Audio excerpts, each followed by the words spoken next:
Bonjour Laurence Farin. Bonjour Aurélie. Est-ce que tu pourrais te présenter et nous présenter France Vallée? Avec plaisir. Donc, pour ma part, je suis directrice commerciale de France Vallée depuis maintenant 7 ans. Alors France Vallée, c'est une société de gestion dont la spécificité, c'est de démocratiser les actifs fonciers. Alors quand on parle d'actifs fonciers, c'est essentiellement la forêt, mais aussi foncier agricole, viticole, en Champagne et très prochainement en Bourgogne. Donc voilà, tous ces actifs qui sont difficiles d'accès pour un particulier. Notre but, c'est de créer des véhicules collectifs, donc des produits accessibles pour des particuliers, pour tous les profils et clés en main avec une gestion déjà gérée.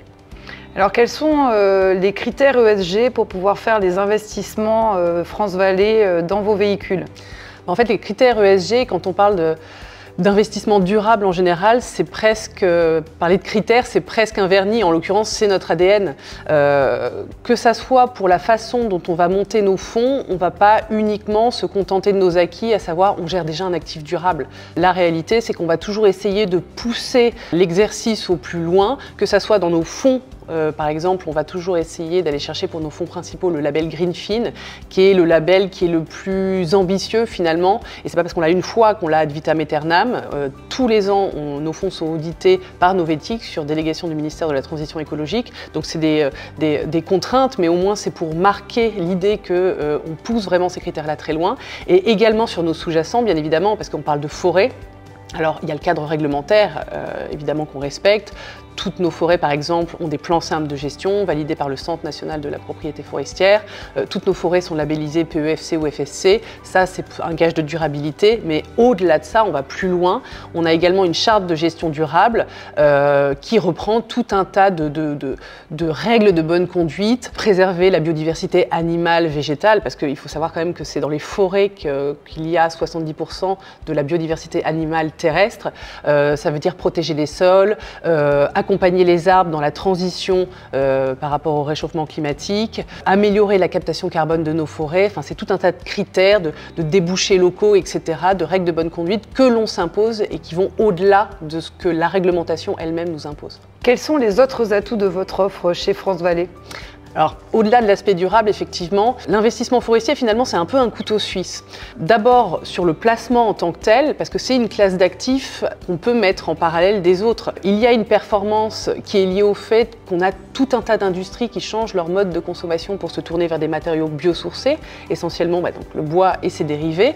Et donc, du coup, il y a une offre qui est une demande déjà qui est très importante, poussée de manière systémique par toutes ces industries, face à une offre qui est limitée, cantonnée, parce que forcément, la forêt, de manière assez intuitive, on est cantonné géographiquement, on est cantonné d'un point de vue temporel, parce qu'il faut du temps pour que ça pousse, et comme on l'a évoqué, on est cantonné du point de vue de la gestion. Donc il y a un déséquilibre entre l'offre et la demande qui crée mécaniquement une hausse des prix et donc une performance, et ça a tendance à s'accentuer. On voit l'évolution des modes de consommation de notre société. Il y a un aspect également intéressant en termes de diversification, parce qu'on est décorrélé des autres classes d'actifs, donc on est toujours complémentaire par rapport à ce qu'on peut avoir plus classiquement dans son patrimoine, comme des actifs forestiers, des actifs financiers, des produits de taux, etc. En parlant de taux, on suit l'inflation, parce qu'investir dans la forêt, c'est investir dans du bois. Le bois est une matière première, et donc finalement, c'est une manière de corréler une partie de son patrimoine à l'inflation, et dans sa version la plus dynamique, c'est-à-dire celle des matières premières. Il y a l'aspect durable qu'on a évoqué, bien sûr, et évidemment, il y a tout le volet fiscal où on va rechercher différents avantages potentiellement cumulatifs en fonction des cas, réduction d'impôt sur le revenu, exonération IFI, abattement en matière de transmission et réemploi de produits de cession dans le cadre de l'article 150 ZBTR. Et concrètement, Laurence, le profil type d'un investisseur chez France Vallée? En fait, le profil il est assez large parce que ça va de 25 à 100 ans, prix pro.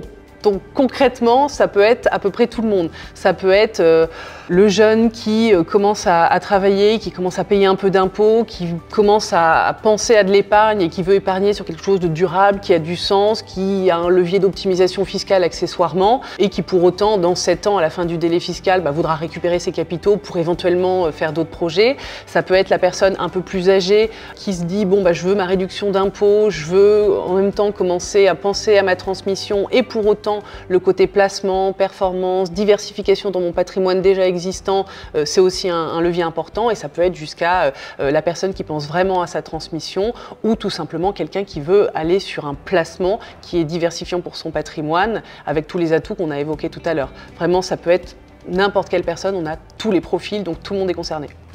Merci Laurence. Merci Aurélie.